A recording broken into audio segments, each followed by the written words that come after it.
नमस्कार साथियों, आपका स्वागत है हमारे चैनल स्टडी विद मास्टर जी में। इस वीडियो में हम कक्षा 12वीं के काव्यखंड का 9वां चैप्टर को कवर करेंगे, जिसके राइटर हैं फराग गोरखपुरी। इसमें दो तरह की कविताएं हैं, एक रुबाइयाँ और दूसरी गज़ल। इस वीडियो में हम रुबाइयाँ को कवर करेंगे। रुबाइयाँ उन्हें कहते हैं जिसमें 4 लाइन की कोई कविता होती है।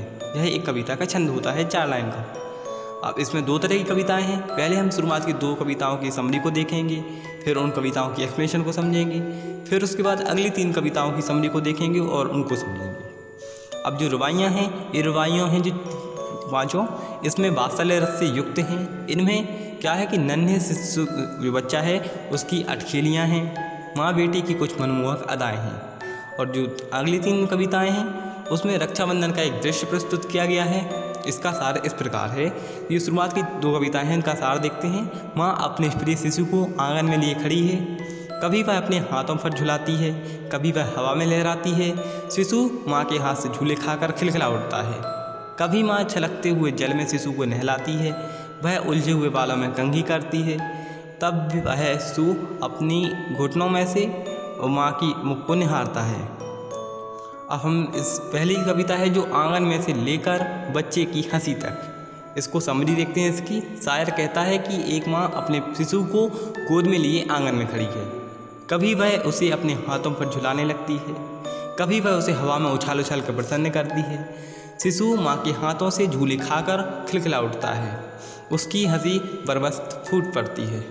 अब अगली जो कविता है, नहला के छलके छलके से लेकर पहनाती कपड़े तक। इसकी समरी कुछ इस प्रकार है कि माँ ने पहले अपने शिशु को साफ स्वच्छ पानी में नहलाया है, हाथों से छलका छलका कर नहलाया है, फिर उसने शिशु के उलझे हुए बालों में कंघी की है। वह जब अपनी घुटनियों में से शिशु को थाम कर उसे कपड़े पहनाने लगती है, यानी माँ जब अपने बच्चों को घुटने में से फंसा लेते बच्चे को कपड़े पहनाती है, तो वह शिशु बड़े प्यार से माँ की मुख की ओर निहारता है। ये सब दृश्य बड़े रोचक हैं। अगली 3 कविताओं की समरी को देखते हैं। अब दीपावली की शाम को पूरा घर सजा हुआ है, सामने चीनी के खिलौने रखे हैं। इस बीच रूपवती माँ दमकते मुख से यानी खुश मुख से बच्चे के घरौंदे में दिया जलाती है, यानी बच्चों को जो मिट्टी का घर बनाते हैं उसको घरौंदा कहते हैं, उसमें दिया जलाती है। एक और दृश्य, बच्चा आंगन में ठुनक रहा है यानी खेल रहा है, वह चांद को हाथ में लेने की जिद पर अड़ गया है। यानी वह बच्चा चाहता है कि अब चांद को हमारे हाथों में कब्जे में करो। माँ उसे शीशे में से चांद का प्रतिबिंब दिखाती है यानी तस्वीर दिखाती है, कहती है कि लो यह शीशे में चांद उतर आया है।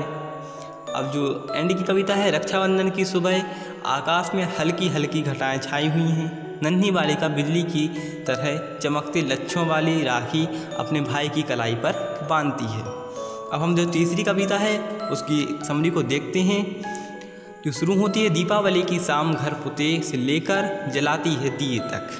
दीपावली की शाम घर पूरी तरह से रंग रोगन हो चुका है यानी पुताई हो चुकी है और सज गया है एकदम।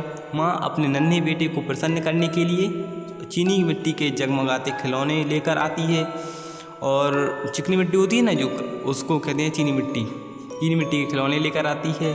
उस सुंदर माँ के मुख पर सौंदर्य की मधुर आभा है, यानी सब लोग घर में प्रसन्न है, इसलिए उस माँ का एक तो मुख सुंदर है, ऊपर से उस पर जो खुशी है उसकी मधुर आभा है।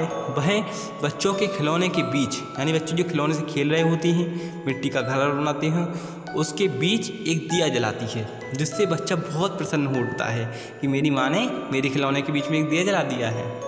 अब जो चौथी कविता है उसमें देखते हैं कि आंगन में ठुनक रहा है जिद्दाया से लेकर उतर आया है तक। इसमें कवि कहता है कि देखो बच्चा अपने आंगन में झुंझुन रो रहा है और मचल रहा है। वह बालक तो है ही, उसका मन चांद लेने पर आ गया है, उसका मन है कि उसको चांद को उसके कब्जे में किया जाए।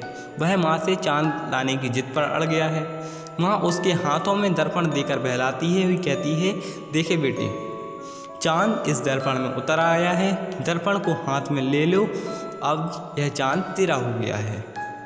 अब जो 5वीं कविता है उसकी समरी को देखते हैं, रक्षाबंधन की सुबह से लेकर चमकती राखी तक, जिसमें फराग गोरखपुरी यानी राइटर है वह कहते हैं, आज रक्षाबंधन का दिन है, आकाश में काले काले बादलों की हल्की घटा छाई हुई है।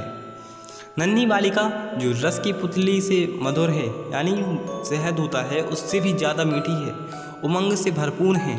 उसने पाँव में लच्छे पहने हुए हैं, यानी जो घुंघरू होते हैं और पायल होती हैं उसको गलछे कहते हैं, जो बिजली की तरह जगमगा रही है। आसमान से बिजली कड़कती है, कितनी तेज जगमगाती है, उसकी तरह जगमगा रही है।